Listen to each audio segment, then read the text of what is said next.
Like Purdue, it's just an example. Purdue losing to Fresno State is okay. We still win the Big Ten West. But me, Billy Napier gets fired. I'm just kidding. hey, really the best time of the year. I will be seated watching Red Zone for 7 hours on Sunday. What's going on, everyone? Welcome back to an episode of Backyard Banter. We're here with James, Andrew, and Tanner, Johnny. Shout out Miss Keck. First of all, thank you guys for 300 subscribers. We're not only at 300, we're at 304. There we go. So shout out to Lauren, all of her friends that subscribe. My mom got a lot of her people in her faith group to subscribe. There's a lot of people out there hustling for us. Anyway, thank you guys. I mean, when we started this, we never would have imagined that we would have got here. I mean, we're almost at 200,000 views on YouTube. We're over that on Instagram and TikTok. If you combine those, it's just been a crazy journey. And thank you guys for being a part of it. Yes, sir. Now, let's talk about the draft, man. Obviously, the most polarizing pick was with the Falcons. We'll get to that later. We have two diehard Bears fans here. The Bears cleaned up pretty well in the draft. Tanner, I'll start with you. What did you think of the Bears draft? I can't say that I didn't expect this. I kind of came in the draft expecting those to be the two picks. Very happy that Adunze fell to us at 9. That's like the dream scenario to me. Because Keenan Allen is great. Keenan Allen's going to be the best number 2 in the NFL. Rome Odunze, there's a chance he could be the best number 3 in the NFL. But after this year, Keenan Allen's gone. He's not coming back. So getting Odunze is very nice. Now he has a year to learn from Keenan, DJ, before he can step into that number 2 role. So I love that pick. I love that him and Caleb are together. Caleb Williams, I think that it would have been a shocker if we didn't take him. That was expected. Only frustration with that is the fact that some people have already crowned him. He has not taken one snap in practice or a game yet. I'm sick and tired of people calling him football Jesus. Just let him play. We don't need to call him the greatest quarterback of all time yet. That frustrates me. Just let him play. Let's watch him first before we say anything like that. Right. So that bothers me. Shout out to the Bears, man. There was in my recent history of really watching and analyzing the draft, there's been no first overall pick to go to a better situation than what he's going to right now, man. I mean, look where Bryce Young went to last year. He went to just poverty, where Adam Thielen was his number 1 guy. Yeah. And now you got 3 number 1 guys, or has the potential to be with Odunze. Yeah. And, he's, the Bears are ready to compete. The NFC North is the best division of the NFC. Yeah. And it's, they got 3 real teams that are really good. And then, obviously, the Vikings made some moves too. James, what do you think? Yeah, I mean, super excited. I was nervous. We were obviously watching the draft last night. It was weird. Eberflus was on the phone, according to the camera, and then Caleb Williams wasn't on the phone, so I was freaking out. I'm like, dude, are we drafting Jaden Daniels? Are we drafting Drake May? Like, what's going on here? You could tell that was a situation, though. Caleb Williams was the only quarterback that the Bears met with. He has been, and I'm trying to get Tanner convinced here, he has been the number 1 draft pick for 2 years now. And when you're that good, when you're that impressive, Tanner and I were talking about it, he had 1 bad college football game. And it was against Notre Dame. Tanner will talk about the fact that they made him become a pocket passer. And sure, he's going to have to do that in the NFL. But he is so proven. And you know what? He has so much riding. Like, he has so much pressure. If he doesn't take this Bears team far, then that's on him, right? And he's going to get hated. More than Justin Fields, more than Mitch Trubisky. But I'm super excited. The Bears have been so bad the last couple of years that we've been able to have these these number 1 overall picks. In terms of the 9 pick, I wanted us to go defense, but I'm not upset with the pick. Obviously, the defense was completely slept on. That's the loser of the round 1 pick, right? Or the round 1 draft picks. Most offensive players selected in a row in any round ever in the history of the draft. Yeah, first defensive player went 15 or 16. Wherever so drafted. Kind of incredible, but I mean, Odunze is a hell of a talent, and you can already tell. Maybe I'm reading into it as a hopeful Bears fan. That connection between Williams and Odunze is going to be there, and I'm super excited to watch because, as Tanner was mentioning, Keenan Allen's on his way out. Right, so if you can put Odunze, get him 1 year under veteran leadership with Keenan Allen and DJ Moore, next thing you know, DJ Moore and Odunze next year might be a gross 1-2 punch. Yeah. So super excited. Obviously, Caleb Williams is going to have to play good quarterback, but you can't be mad as a Bears fan. There was a very small chance that we would have not been a winner out of night 1. And we capitalized on it, and we made it happen. So the Bears are one of the few winners that I have. I think I have 3 or 4 winners of night 1, and the Bears are clearly my number 1, not only for being a Bears fan, but they got two needs that they needed. Yeah. So we'll see. We have 2 draft picks left. Just two. So Crazy. who knows? But I think we Yeah. got some Falcons talk. I have one closing statement Yeah. on the Bears, and it's kind of about taking a Dunze instead of an edge. And I told you this, it's an offensive league. Yeah. The teams that are winning Super Bowls nowadays are winning Super Bowls because of their offense, because they're scoring points. So I love getting a Dunze at 9 and staying away from that edge until tonight, Yeah. in rounds 2 and 3. But the Bears already have a top 10 defense. They probably have a top 10 offense now. Obviously, you got to see Caleb Williams first, but just in terms of talent, Sure. they have a top 10 unit on defense and offense.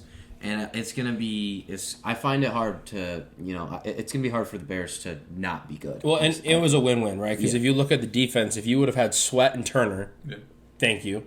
If you look at the offense, you have a Dunze, Keenan, and DJ Moore, thank you. So, obviously, unless we drafted an offensive lineman, which I would have been a little more upset with, because there was a few mock drafts that I saw drafting an offensive lineman. But shout out to the Bears. We finally we have to win. Yeah. We have to win, We'll man. see. It's got to come. We have to. We are so due. We- Statistically due. We've talked about it, getting the number 1 overall pick, rookie quarterback. You got that rookie skill contract that you can build on. If you kept Fields, you'd have to pay him starting next year with the 5th-year option after this year. But just some quick draft nuggets. 6 quarterbacks taken, it's the most since 1983.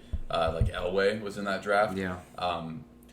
It's a quarterback league. I understand that. Bo Nix is not a top 12 player in this draft. No. And the Broncos took him at 12. I understand Sean they needed Payton a can't quarterback. draft. No, I mean they needed a quarterback. You're not going to roll. God, I don't even know who they have. Spencer Rattler in round 3. Yeah, and not even whoever's on the current roster now. Do they? No, they don't have Drew Lock. Zach They don't Wilson. have anything. Yeah, they Zach literally Wilson. traded They for just Zach traded Wilson. for him, I mean that's crazy. Zach Wilson and 6 Bo Nix. There was 6 quarterbacks taken in the first 12 picks. 12, The most polarizing one was obviously Michael Penix. And before I go into this, let me preface this. Michael Penix is going to be a great pro. He was a great prospect. I liked him better than JJ and Bo. He led the country in passing yards. He should have been a top 20 pick. My gripe is with the Atlanta Falcons. Also, Michael Penix is from Tampa. I'm from St. Pete, right next to each other. To your ops. No, your friends? it's Tampa Bay. He's from Dade City. His draft party's in St. Pete yesterday. But I've watched a lot about Atlanta Falcons football, being in the same division. I know a lot of people that are Atlanta Falcons fans. You gave Kirk Cousins $180 million. $180. And then you're going to go and try and say that we're going to build it like the Green Bay Packers. Okay, Michael Penix is going to be 24 in 3 weeks. 24 years old. Jordan Love, he was only in college for 3 years. Aaron Rodgers, younger than 24 when they did this. And also, those people had an established veteran already on their roster. They didn't go out and sign someone. You got people in Kirk Cousins' camp saying, God, I thought they were going to go out and get something. They got Dallas Turner. They're ready to compete. The Falcons have the least amount of sacks in the last 3 years out of any team in the NFL. They have 81 sacks the last 3 years. That is atrocious. And it's like, man, Raheem Morris, who I like, he used to coach the Bucs. He's a good football coach. You're like, man, what do we need? We need a 24-year-old quarterback that's going to sit for the next 4 years. Yeah. I don't get the logic whatsoever. Nope. I get what their mindset is. I guess, Jordan Love's really succeeding with the Packers after sitting for 3 years. Aaron Rodgers really succeeded. That's really what they said in their post-game presser. You see what happens with the Packers, that's what we want. Well, guess what? You're not the Packers. No. You went out and signed Kirk Cousins. You gave him $180 million. $100 million guaranteed. You sign him, no matter what happens in Kirk Cousins' life in the next 4 years, he is $100 million richer. I've never seen so much ineptitude in a single pick. There we This go. is Anthony Bennett level bad going to the NBA. And again, this is nothing on Michael Penix. I think Michael Penix is going to be a great player. And I wish he would have gone to a situation where he could have played right away. This strictly has to do with Atlanta Falcons' ineptitude in the front office because it was by far the worst draft pick of the night. You could have went out and had a pick that could have made your team a real contender next year in the NFC South. And they still might compete in the NFC South, but they're not going to, when you have 81 sacks over 3 years, you need help. My big issue, and you hit everything on the head. I'm very glad that you were able to rattle that off because, like you said, Falcons ball. You know that they play in a poor division, right? And they have other needs besides quarterback. My big issue, and it comes down to the fact that you pay a quarterback $180 million when he's coming off of an injury like an Achilles injury. who knows what Kirk Cousins is going to be like, right? That's question one. That is I true. never necessarily agreed with the money for a guy who's coming off of what? Kirk Cousins is 35, 36. Pay him $100 million, Achilles injury. Boom. Now you sign a quarterback who's 24 years old, who's been riddled with injuries in his career. So now you have two quarterbacks who have had knee issues, leg issues, shoulder issues. and I hope Michael Penix goes out and plays a great NFL career. He doesn't get hurt, but we've seen it. Injuries always sneak up on you. You're getting chased down, especially the quarterback position, by some of the largest, fastest, and strongest men on the face of the earth. And now you're going to put a 24-year-old who's had injuries behind a Kirk Cousins who's been hurt as well. So they might find themselves in a sticky situation if they get down to their third string quarterback due to quarterback injury. And I don't understand. You can draft a quarterback. We saw the Packers do it with Jordan Love. They drafted Jordan Love, I think, with the 18th pick. That is not a top 10 pick, and especially not with J.J. McCarthy out there, because I was higher on J.J. McCarthy. I think he was very underrated as a college football player. I was not a fan of Michael Penix. Obviously, that goes back to our Backyard Banter college football days. But I am so disappointed in the Falcons for spending $180 million and then drafting a guy who's been riddled with injuries. So obviously, I hope I'm wrong. I hope Penix can be healthy because I never wish injury upon anybody. But what a mistake! But what a get for Minnesota. Because on the flip side, Minnesota now got their quarterback, and then they get Dallas Turner. So because the video of Kevin O'Connell sitting there in the draft room, and their GM comes up and says, "We got Dallas," he was mind blown. I mean, he was mind blown because they won the draft. They were one of the winners of the draft because of just things coming to their lap. Have to trade up. They didn't have to do anything for it. So shout out to the Vikings. We knew they were going to maybe make some moves, but not this. I if you would have told me they would have gotten JJ and Dallas, I would have been a little shocked. But I don't know, Tanner, if you got anything on the Falcons. Yeah, that's not what I would have done if I were the Atlanta Falcons. But I'm not gonna go out and hate on it as much because I think that it is a quarterback league, and Kirk Cousins is aging, and yeah, you just gave him a lot of money, but at the same time, what if Kirk Cousins can't stay healthy the next couple years? What if Kirk Cousins has a major downfall the next couple years? Michael Penix Jr., I love Michael Penix. I think he's gonna be a great pro. I think he's a guy that can benefit from being behind Kirk Cousins for a year or two. And, I mean, again, it's not what I would have done, but I'm not going to sit here and, ridicule them because at the end of the day, just because you have a quarterback now doesn't mean you're going to have a quarterback in 10 years. And maybe Penix is their quarterback in 10 years. Yeah. Maybe they just got that. So, and who knows? Shout out to them. I mean, it's a ballsy play. I wouldn't have done it. But I'm not going to sit here and just ridicule them because what if Michael Penix becomes a great And every guy? draft has that, that's not going to work. And next thing you know, it's, look at Patrick Mahomes, right? Yeah. It was people were hating on the Chiefs for drafting Patrick Mahomes. Obviously, that story has Josh written Allen, itself. But again, in those situations, you had people that were there, already established. You didn't go out and sign That's someone. fair. Yeah. So I will go ridicule. Ridicule them. That's fine. The Falcons. But I would just like to say my winner of the draft is the Kansas City Chiefs. Yeah, I agree. But we can get into that. Yeah, because they just got the fastest combine time of all time. Yeah. At wide receiver, Xavier Worthy. Tyreek Hill leaves, and 2 seasons later, they have Tyreek Hill 2.0 come in. So Chiefs are probably going to three-peat. Yeah. So. Yeah, one last note on the Falcons. Again, we all think Michael Penix, at least Tanner, is going to be a great pro. But, you said, what if Kirk Cousins is bad? What if he's good? What if in 3 years he's still good? And then you could have used that pick to really kind of put your team over the edge. They could have used receiver. They could have used receiver. They could have used edge rusher. They could have used another corner. They could have gone a million different ways. Yeah. You could have argued what they needed least was a quarterback, and you have a top 10 pick. And Absolutely was least. Absolutely. You just paid $100 million on the offseason. You absolutely don't need a quarterback. I don't think there's any rationale for it, to be completely honest, right? I don't think the Falcons can explain himself in any way. And I think it hurts Michael Penix, who, if he would have gone to the Raiders, he could have succeeded right away there. And, it's disappointing. I always root for him. Obviously, he's from my area, and, I don't think he's in a position to succeed. But sure. Nonetheless, we'll hop over the NBA real quick. My beloved Orlando Magic 30-ball at the Cavs last night, sure did. which was incredible. 40-ball, whatever it was. I think it was 37, the final score. But it was. I saw a great. There's an NBA account on Instagram. It's oh, the classic Cavs miss all their shots, Magic make all their shots game. Yeah. And the Magic won by 40, and they only shot 33% from 3. So their ineptitude to shoot is still there. It was good to see this, though. Good to see the Kia Center, I guess it's called now, which I hate. Really? Rocking it. Not the Amway. I love Amway. I still call it. They literally changed like mid-season. Really? I still call it Amway. I'd live for it. That's new to me. I didn't hear that. Yeah.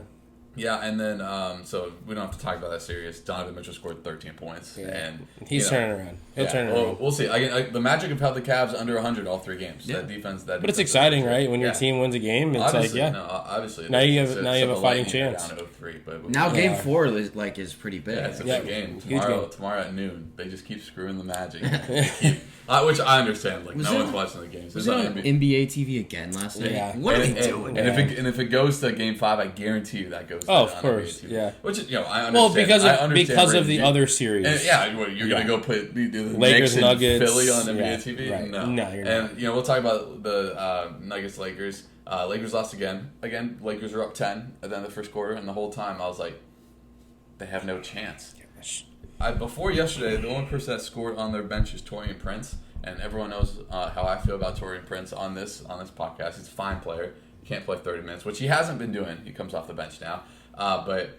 God, Darvin Ham's got to go. There was a lineup out there one time when it was Prince, Dinwiddie, and somebody else. Maybe Vincent. Yeah.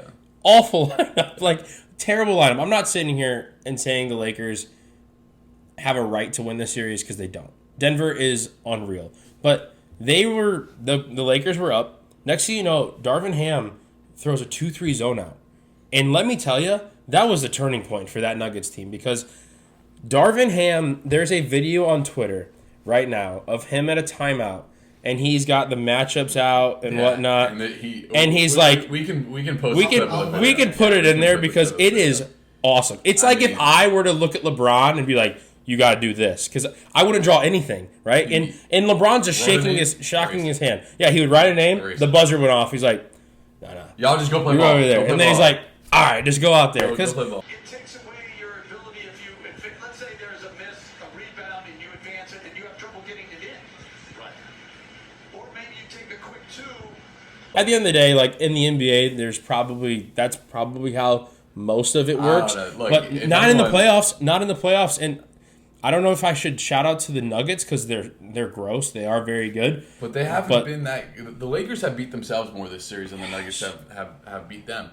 And look, the Lakers should have played better in the regular season and get a better seed. It is what it is. But they're not a first round exit kind of team. But play better in the regular season. But Darvin is a first round exit coach. So. I mean, and Shaq just said it. Shaq just said that he can't say anything because Shaq hates talking about coaches. Yeah. But he knows, we all know that in a historic franchise like the Lakers, if you don't win, I'm not saying they have the best team, but they have a team that can win. Look, they have a team that can win some games. They could have easily made the Western Conference Finals again. Yep. I mean, it's just so really, Darvin Ham really will probably be and they are spoiling a very good LeBron series, a very good Anthony Davis series. Yeah. Anthony Davis has been great for 3 quarters and healthy though. Like these guys are healthy right now. Look, LeBron's gonna be 40 next year. If he comes back, you don't know if you're gonna get 25 plus a night every night, and it's. Whatever. LeBron's not going to retire. He's going to take a retirement tour. Let's be probably we're not. Yeah. But I just really disheartening. But look, when Aaron Gordon scores 29 points, you're not going to beat the Nuggets on any world ever. No. Yeah, I love there's like this another. I was on Twitter. I literally just looked up Darvin Ham just to see what was going on Twitter. It's always like the Arthur meme. Yeah, and there's this guy that's breaking down the Lakers' inability to guard anybody, and it's his account name's Awful Coaching. Yeah, so he's like making fun of I think Reeves was doubling off Joker and left MPJ out in the corner. Like, dude, the Nuggets aren't just a one-man show. You can't. I understand you might want to double Jokic, but you can't leave MPJ in the corner because let me tell you, if his feet are inside the arc, you're fine.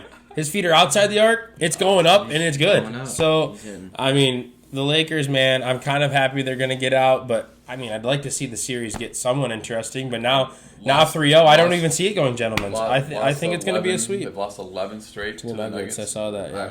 Yeah. It's crazy. NBA is a league of parity. And I think I think there's no way it's not a sweep. Yeah. I mean, I've seen crazier, but we'll see tomorrow night. But Sixers get the job done. Bounce back. Very bad officiating game again. I mean, I get the Sixers got screwed in the last game, which they did. The 2-minute report come out, which I don't know why they published that. Like now you're not going to change the game. Like we know there was 2 fouls on Maxey, and Nick Nurse should have been awarded his timeout, but I'm not really sure why they published that. But Sixers won. Joel at 50. I mean, he's still like 70% casual too. It's like the most casual 50 ever. And then 50. And Tyrese Maxey was great again. Got a little more help from the others. Look, the role players play better at home. We saw it with the Magic. We saw it with the 76ers. And we'll see it with the Suns tonight and the Pacers tonight. And we'll see. But, look, I'm happy that's a series. I really hope it goes 6 or 7 games. Game 4 is a big one. I would really like to see the series go tied again. The series didn't start to a road team wins a game. Yep. So, both teams are taking care of business right now. But, yeah, not really much to talk about on that game. Just a great Joel game. Well, I found it interesting how Brunson finally played well. He did. And then the Knicks lose. So yeah. That's kind of intriguing to me. I guess when Brunson doesn't play well, the role players step. I don't know. It's a very good, efficient Jalen Brunson. Yeah, he was hitting his shots last night. I think he had like 40 almost, or he might have had 39 or something. 39. Like that, So Brunson goes off, the Knicks lose. Brunson plays horribly, the Knicks win. And shout out to Josh Hart, man, because he's hooping, and he's fun to watch. I told these guys, I think I might have said it on the podcast, I see the series getting back to 2-2, and at that point, who knows what's going to happen? And I think that's great. I don't see the Sixers dropping Game 4. I could be totally wrong. The Knicks are very good, but Embiid, again, if you're going to tell me that Embiid dropped 50 last night, just the way he's moving around the court. And I just don't think he can only use like 50% of his face too. That came out yesterday. Because that was weird because when he went down in Game 1 and he was laying on the court, he was like blinking with one eye, like it was the most strange thing I've ever seen. So he's literally just unreal and he's incredible to watch. But we'll see. Game 4, exciting. Get it back 2-2. But yeah. Before we get out of here, we'll make some picks on tonight. Tanner, we'll start with your team. They play the Bucks. Big Game 3.